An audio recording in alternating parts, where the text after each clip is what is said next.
Hello viewers, how are you doing today? Under the floodlights of Wankhede Stadium, IPL 2026 rode to life with a blockbuster clash between Mumbai Indians versus Kolkata Knight Riders. Kolkata Knight Riders set the stage ablaze. Ajinkya Rahane elegant 67, Raghuvanshi fearless 51, and Russell power packed 38 lifted Kolkata to a daunting 220 for 4. But Mumbai but Mumbai Indians had other plans. Rickelton unleashed fury. Rohit Sharma matched him stroke for stroke, 78 of just 38 balls.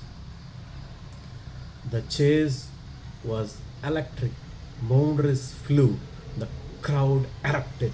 And with 5 balls to spare, Mumbai Indians sealed the win with 224 for 4. Shardul Thakur turned the tide with a three crucial wickets. With Bumrah kept it tight. The bowlers laid the foundation, the batters built the momentum. Final result, Mumbai Indians win by 6 wickets. The jinx is broken. The campaign begins now. The player of the match, Shardul Thakur, the man who made it happen from heartbreak in purple to joy in blue. This was IPL at its finest. Stay tuned, the season just started. Thank you. Please like and share and subscribe to the channel. Thank you very much.